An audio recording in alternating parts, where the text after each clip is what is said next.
yung mga boss, pag may problema ay sa mga delay tsaka medyo low power na nararamdaman nyo. Ayan. Gaya ni Idol, hindi lang naman tayo nagbabaklas tsaka nagbabalik mga Idol, no? Talagang inaayos natin yung nararamdaman nyo sa sasakyan. Binabalik natin yan. Siyempre, tsaka yung tipid sa diesel. Ayan. Ayun mga boss, happy Wednesday mga boss. Meron kami dito nililinis na Toyota Fortuner kay Bossing. My client is Peter Shin. Yes. Problem with car is delay. May delay na kasi yung Fortuner ni boss. Pero nilinisan, napalitan naman yung transmission fluid. Tapos 70 plus K mileage na rin. Kaya match na rin na linisin natin yung EGR. Tsaka combustion, intake manifold dyan. Titignan natin kung gaano kadumi mga boss, ano? Kung isa rin sa pinagmumula ng delay ng ship o nung pagtakbo ng sasakyan ni Bossing. Okay, ayan, umpisa na natin. Ayan, no? Tinanggal na nga namin yung battery. Tapos ito throttle to. Titignan natin kung talagang, ayan, no? Makita natin medyo maitim na yung loob. Okay. Yun, no? Oh. Madumi na rin talaga, makapal, oh. Makapal yung dumi. Ayan. Oo. Daming tawag to. Heavy PMS ang ginagawa namin dito kay boss. Isa yun sa sa pwedeng mag-delay ng tinakbo ng sasakyan natin, takbo ng sasakyan. Ayan. Ito yung ating EGR cooler. Yan. Tapos ayun yung EGR natin, kinakalas lang mga boss. Oo. Fuel filter, nagkalas tayo. Ayan, mga parts. Dito na mga parts natin. Throttle body. Ayan o, dumi rin. Ayan, mga boss, ito na ang ating EGR cooler. Oh, ganda lang yung cooler. Dumi natin tapon. Ayan. Sakto lang naman yung carbon nito. Wala. Ayan, may iwan.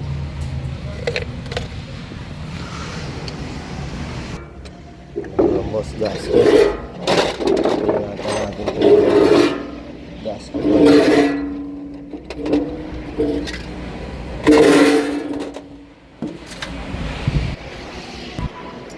Yan, parts. Ito na yung parts natin ng EGR.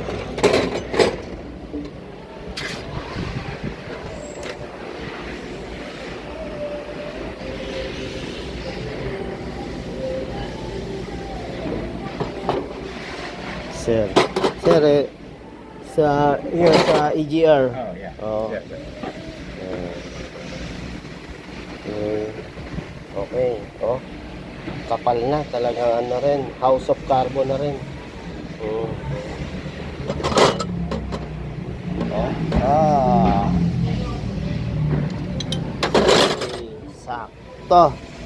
Sakto na malilinisan talaga mga boss. Basta nga gano'n, minsan hindi pare-pares yung nalilinisan namin. Gaya kahapon, hindi ganun kadumi, pero Montero naman siya, Montero Gentry. Hindi siya ganun kadumi, pero yung carbon niya kapit na kapit sa ating EGR tsaka sa parts ng mga tubo. Gaya nito yung tubo rito. Yan, yung makapal na yan.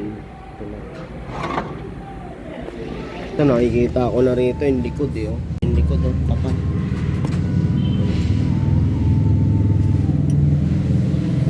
Yung parts na EGR natin, ang kapal ng carbon doon.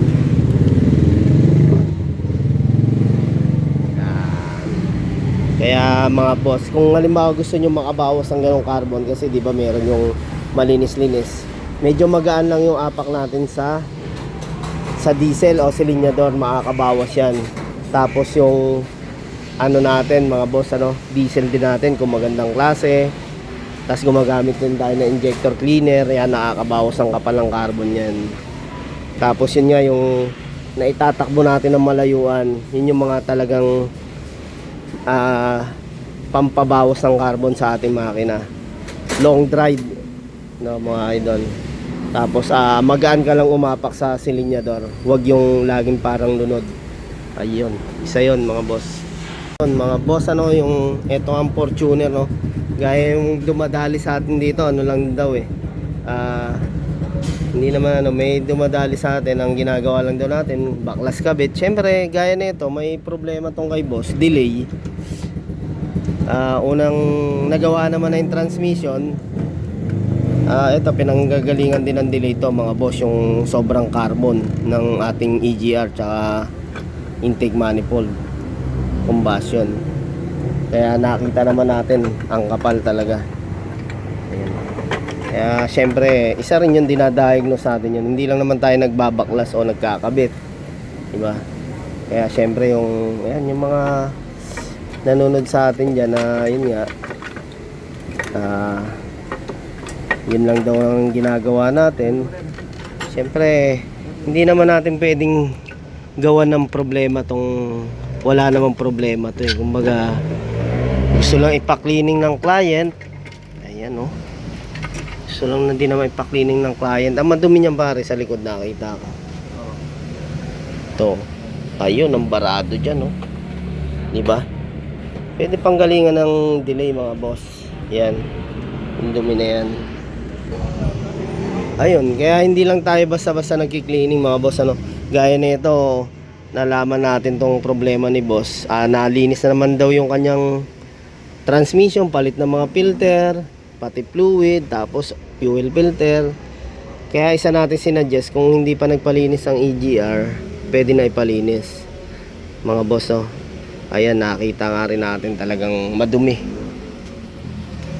Ayan, kaya ayan, nakita natin yung problema ni Idol. Masosolve na yan si Idol Mr. Shin. Papuntang ano EGR yung butas na to oh. Ang kapal. Ayan. Ating combustion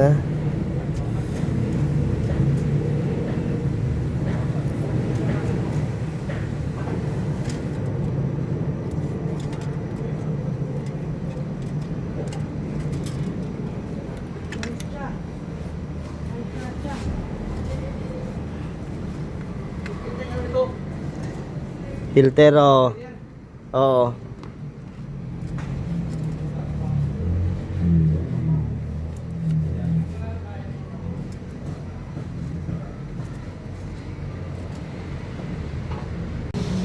Sige, kabit mo na, wala si boss, picturean ko na lang yan. Ayan, wala si Mr. Shin.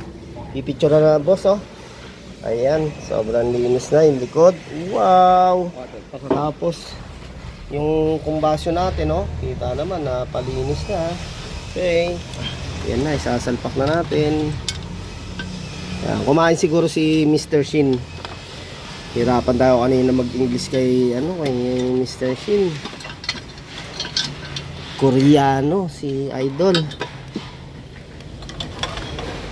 Ayan lang, ginaw. Boss, ito na yung ating EGR oh. Ayan. Nakakabit na ngayon yan. Mga boss, EGR tulog na napakalinis na rin. Yan, ginamit natin, degreaser natin, yung dati pa rin mga boss. Saka gumagamit tayo ng brake cleaner.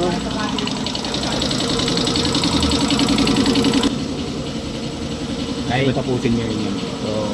Tapos yan, wala tayong panghapulo pang binili. Ayun. Dito na tayo ngayon sa tubo na kapal din ng carbon na ito.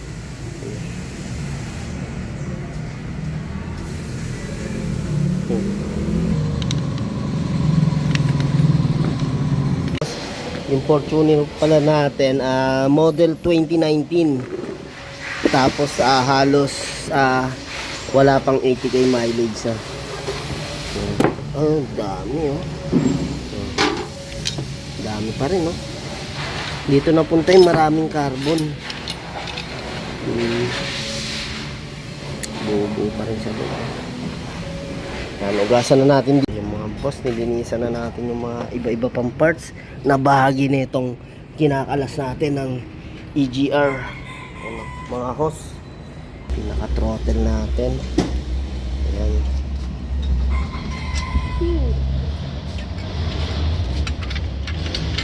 Malapit-lapit na tayo. Talagang lumalabas na yung init, no? So, cover ni boss to, sama na natin, no?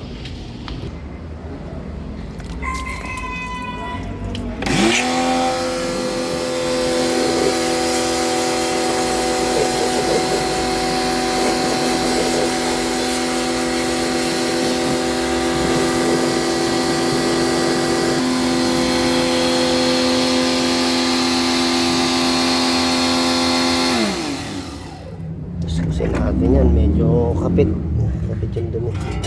Mga kuskusan.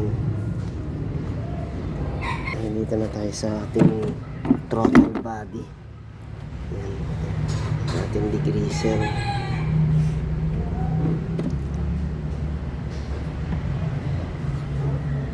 Ito natin mamaya pag nalinisan. Yung mga boss, nilinisan na natin yung mga iba-iba pang parts na bahagi nitong kinakalas natin ng EGR. Ano, mga hose. Pinaka-throttle natin. Ayan.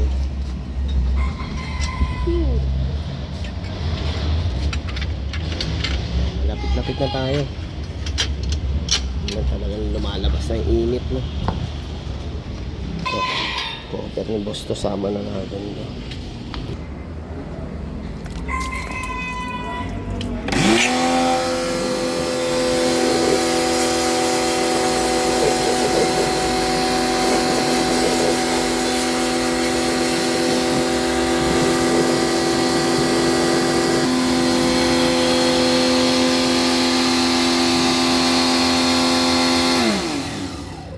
Kuskusin natin yan, medyo kapit yung dumi.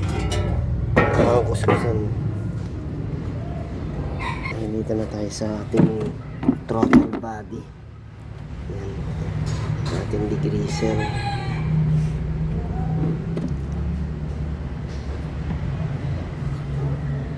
Ito natin mamaya pag nalinisan. Boss, throttle natin. Yan. Hanginan ko lang, pre.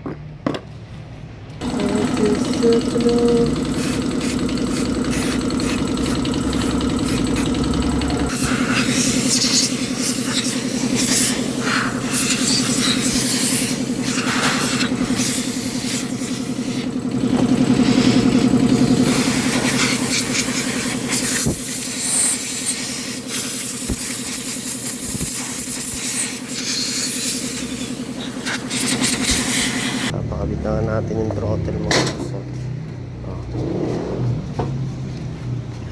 Okay. Malapit na tayo matapos. Konti na lang. Ano lang lilinisan natin mga boss. Boss, yan, pinupuno na lang namin ng coolant. Ganda na ng tahimik na tahimik. Nagsalpa na natin itong ating EGR mga idol. Mga boss, kung medyo natatagalan tayo magsalin, mag-lead kayo dyan sa lead kayo dyan. Tapos na nga namin mga boss, ito na lang, isa pa rin ginagawa namin. Tapos bukas biyahe tayo sa Taguig, may gagawin tayong Montero Gentry doon. Yes, ayun. I recommend you is my friend. Okay, sir. Ayun, thank you, Mr. Thank Shin. you. Okay. Kaya maganda. Ayos. Ayun, mukhang nawala na yung delay ng sasakyan ni boss. Ang bilis sumatak. Talagang umahataw agad. Thank you, thank you. Thank you, boss. Thank you. Salamat. Opo. Ay, nagtatagalog naman pala si Mr. Jin eh. Pinahirapan kami kanina, puro English yung usapan. Ayun, ayos. Siyempre yung pagod natin, bayad. EGR ba naman talaga, maghapon talaga 6 hours. Kami nagawa. Bukas na itong mga iba na to. Ayun mga boss, pag may problema ay sa mga delay tsaka medyo low power na nararamdaman nyo, ayan, Gaya ni Idol, hindi lang naman tayo nagbabaklas saka nagbabalik mga idol, no? Talagang inaayos natin yung nararamdaman yung sasakyan, binabalik natin yan. Siyempre, tsaka yung tipid sa diesel. Ayan. Thank you kay Mr. Shin. Yan. Sa ano lang din tayo nakakita mga boss sa YouTube. Kasi nga dahil dun sa problema niyang delay, pinalitan na lahat, transmission filter, dialysis, tanggal oil pan ng transmission. Siguro nagamit niya lang daw mga ilang ano, bumalik na naman yung problema ng pagka-delay. Okay, thank you mga boss.